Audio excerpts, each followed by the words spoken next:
Hello and good evening. I'm Melisa Idris and you're watching The Future is Female. This is the show where we find the extraordinary in every woman. Now, studies have proven that companies with greater diversity in their leadership team and on their boards do better.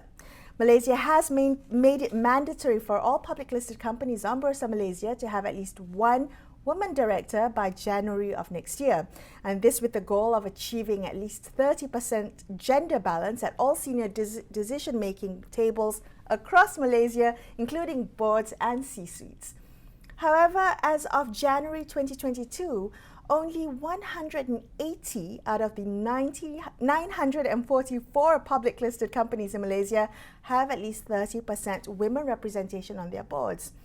Despite tireless efforts, women continue to be vastly underrepresented at most boards in Malaysia, and that they remain male-dominated. So what is needed to better support women so that we can translate our professional skills and experiences into leadership and board-level roles? I'm delighted to introduce my guest today to discuss this further. We have Christina Foo. She is an independent director and fellow with the Institute of Corporate Directors Malaysia. Christina has been in public practice for over 40 years in accounting, tax, strategic and business advisory services, and has served on public interest entity boards in Malaysia and internationally. Christina, welcome to the show. What a pleasure it is to have you. Thank you for joining me. Thank you, Melissa. It is a pleasure and an honor to be invited to your show. Wonderful. Thanks for taking time out of your day to join us. I was wondering about whether we could begin our conversation today, Christina, by perhaps talking about your personal journey. I mean, you started out in accounting and now you're on several boards, including UEM Sunrise and the Malaysian Technology Development Corporation. Can you walk us through some of the milestones in that journey to the board level roles? I'm just wondering, as a woman, whether that was a difficult path to carve. Well, thank you. Looking back, I think my corporate directorship journey started in 2007. It seems like a long time ago. And how it all started was with CPA Australia. I was then the CPA Australia Malaysia Division President, and there was a corporate there was a governance review being carried out in CPA Australia Limited, which is the umbrella body, for membership throughout the world.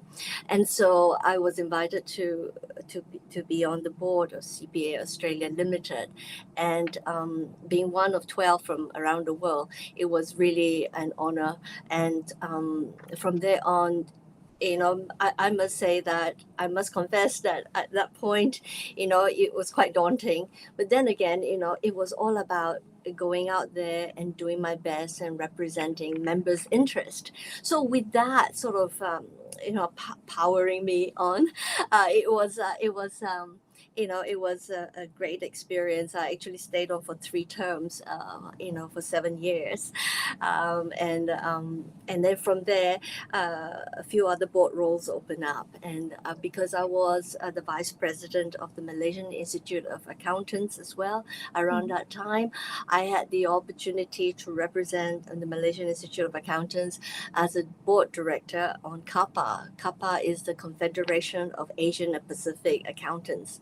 So that was also, again, I think at that point in time, that phase of my life, I was all about contribution and very specifically to my professional body and to my profession. And so for me, it was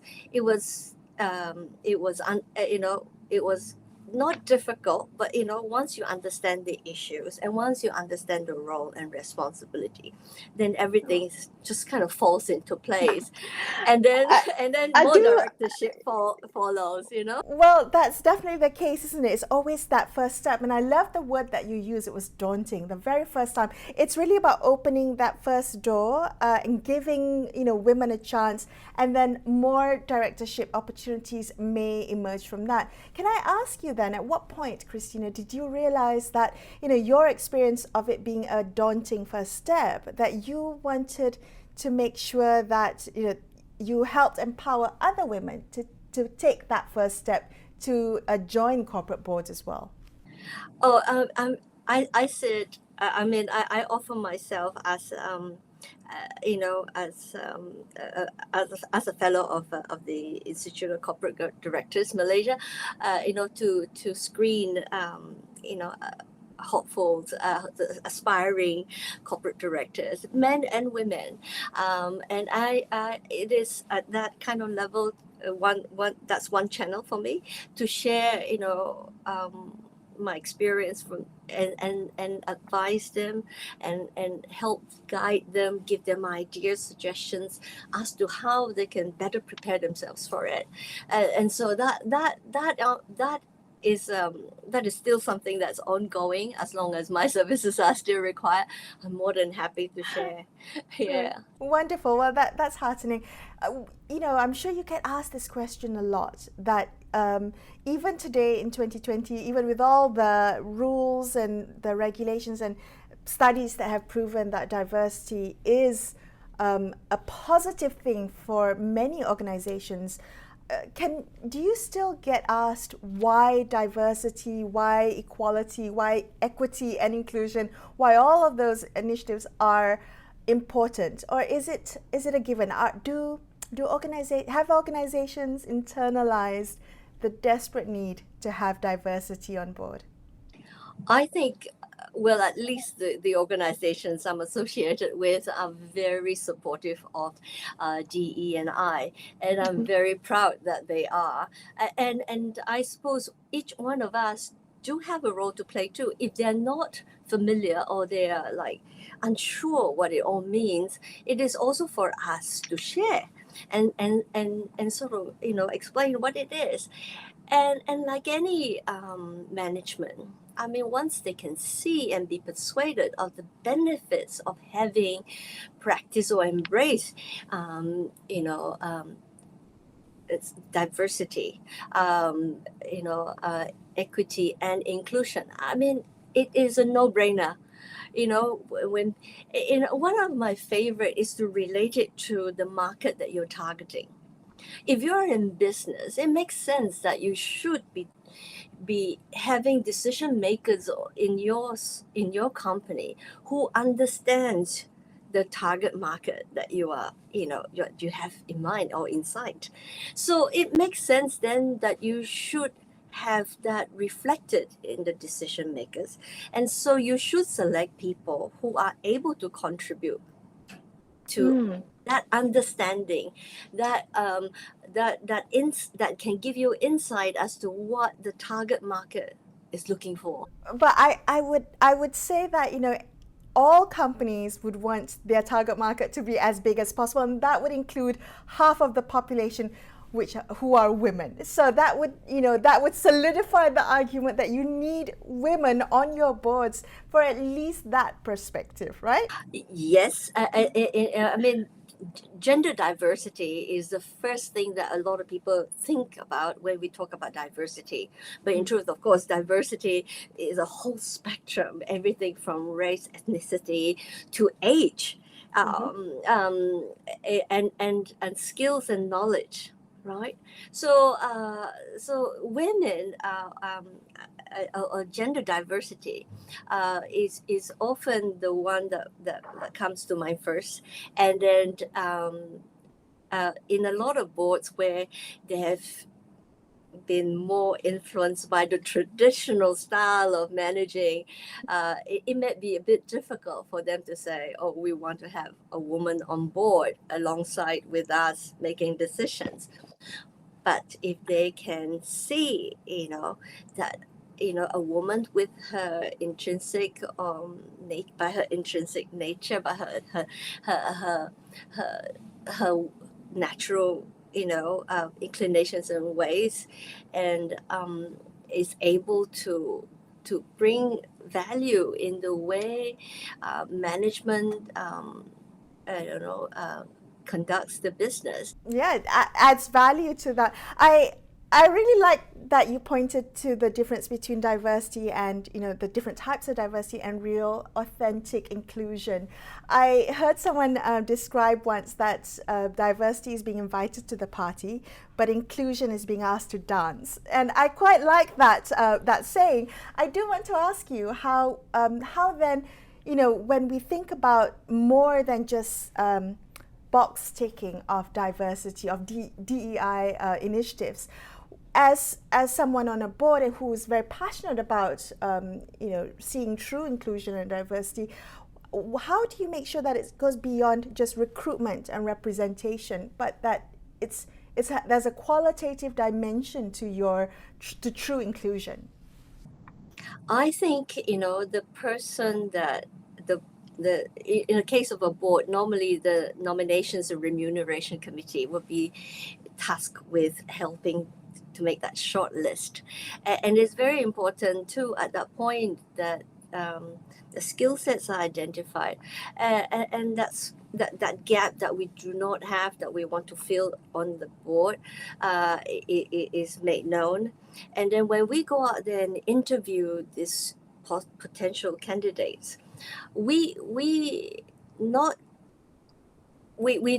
just look for another female, but we're looking for individuals who have really something to offer and can be respected and are not afraid to speak their minds.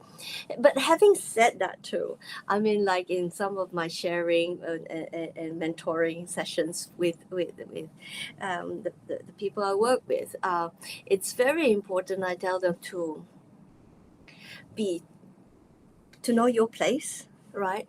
And it doesn't mean that know your place means you just sit there and keep quiet, but to actually conduct yourself in a manner that says who you are, and have people sit up and say, hang on, she really knows what she's talking about, or she knows what she's asking about. So it's about showing who you are, presenting yourself, and if you don't know something, not be afraid to say you don't know or you don't understand. But the fact is to speak up and be respected. Right. Wonderful. Christina, we're going to take a quick break, but let's come back and continue this conversation. Still lots to cover on this topic. We'll be right back on The Future's Female. Stay tuned.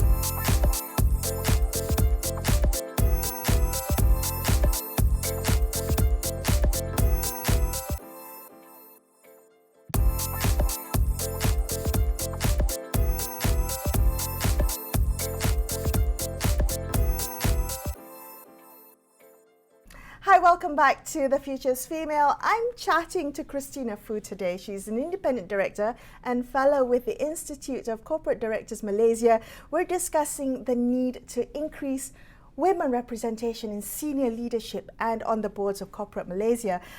Christina, just before the break, you talked about the need to speak up, to make sure that we have a voice when we get a seat at that table. I do wonder, and this may be a gross overgeneralization, but I'm wondering whether you've heard this in some of your mentoring and your sharing sessions, whether imposter syndrome, women who think that perhaps they don't deserve a seat at the table, whether that keeps more women from putting their hand up to say, well, I think I will be a good candidate for a corporate directorship. If you have, if you aspire to be a board director, you must know what it comes with. It doesn't mean that, you're going to go out there and sit on a board and pass your business card around and tell people, I'm on the board of this PLC. If that's what you want, if that's just what you want, then maybe, there are more glamorous jobs out there. it is really a big responsibility. And I say this because for me personally, I know I was very selective for the longest time. And eventually I did accept a PLC role when I felt, okay, I've done my duty and I think I'm ready to accept this one. So in terms of speaking up, you know, it doesn't mean just have to ask questions.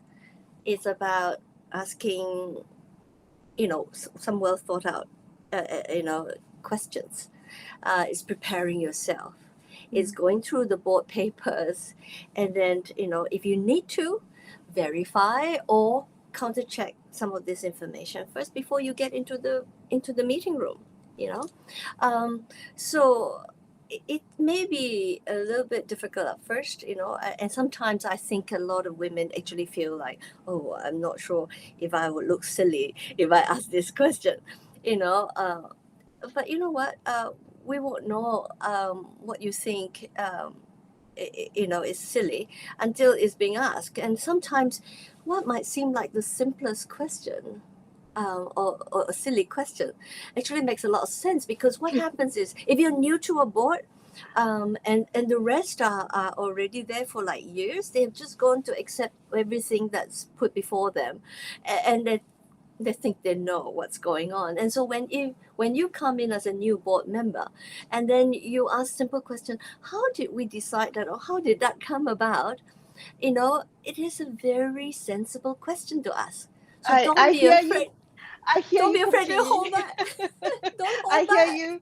I hear you completely, Christina. As a journalist, I know there's no such thing as a stupid or silly question. There's no such thing as a simple question. Often, the simpler the question, the better, because you're actually getting to basics. So I hear you completely on that front. And I do like that that there is, I guess, a platform to help support women, particularly like ICDM, to help support women, men and women, to take on this immensely important responsibility. It's an issue of governance and accountability. So can you tell us a little bit about how ICDM helps make a more effective director? ICDM, I mean, once an aspiring corporate director signs up, ICDM has a series of programs that they could go through, and this is something I've been, I think, I mean, when I first joined, in the corporate scene, so to speak, I mean, there wasn't anything like this available. So I'm really thankful that this is now available, and really, aspiring corporate directors should really make the most of it, leverage of this resource and the number of people there who can help you, grow, discover yourself, and then also, upskill yourself. If they're like in the interviews that we conduct, the screening that we conduct, we learn more about the individual, and then we very candid about how we think that person can improve, that his or her chances of being selected. It can be something like the way one speak, how you carry yourself, how confident, or the lack of it. It could be something like that, or maybe just the understanding of it, the responsibilities, for instance, of the duties. Maybe someone may not fully appreciate it. So there are courses that ICDM has drawn up for aspiring candidate to go through. It take about a year plus some mentoring, and I think the wonderful thing, and this is something I always, when I talk to students as well as to friends and aspiring professionals, I think one important thing you must make the most of is networking. And I think ICDM provides that, really invaluable networking opportunities. And you get to meet experienced directors who are able to share and who are most willing to share. I think that's something that money cannot buy. And one should make the most of it. Well, that sounds great because, again, there are resources to help, particularly women in that pipeline, right, to ensure there's some kind of progression of talent to reach that board level role. I do want to ask you then, given all the positive progress that we've seen in this respect, why is it that still so few public listed companies have 30% women on their boards? What do you think might need to shift? It seems like the ecosystem is there, but yet we're still not making any significant progress. What do you think it is, Christina? I think, and this is purely my personal opinion, Of course. from what I've seen, there are boards which are very much shareholder controlled, and and in that, especially those which are family controlled, they may want control kept in a certain in certain confines, and they may have very traditional outlook about where a woman's place is. There are some. But that is also slowly changing, as I have seen in a number of these boards where they have a younger generation who are professionals, who are women, and they are also admitting them onto the board, but family members nonetheless. As for the other boards, the other public listed boards, it's about the mindset. It's the all boys network thing. And they think that, oh my god, with a woman in there in the boardroom with them, is it going to be difficult making decisions? She may not understand. So I think some of them are, can I say, dragging their feet a little bit, finding the right time, or when they are have to, then they will do the needful, and they will just tick the box. And my advice to all, especially ladies who are being invited to come on board those organizations, do your own duty as well. Don't be that person that is there just for them to tick a box. Right. Be there as a real contributor of value to the board and their business. And I think, anybody would want that, right? You don't want to be seen to be just, complying and just be ticking a box. Yes, nobody wants to be, just the token woman at the table, just to fill up a quota. I completely hear you. And I'm glad that you said that, because, again, I'm glad to also hear this progress. But what would you say then to the men? I mean, we think about allyship, right? Allies of diversity and inclusion. What role do men, particularly corporate leaders, male corporate leaders, play in making that difference? Because again, the all boys club is not going to dismantle itself. You'll need the help of men to make sure that there are more women included. It's very important that the acceptance of the benefit of having gender diversity on boards is actually accepted by members of the board, and particularly the chairman of boards, and the chairman of nominations and remunerations committee. These are the two key roles, and maybe also somebody like the senior independent director. They are the ones who can influence the rest of the board. So very important that a lot more advocacy can be done, be carried out, and a lot of awareness be created. It's a constant, but I think it's moving. And I say this because why? Like in the organizations I'm involved with, I see a lot of women on the management level and at the staff level. And I'm happy to see that there's a growing number, in fact, of organizations which actually have a majority of management staff who are female. So in time to come, by right, they should progress. Right, they should progress.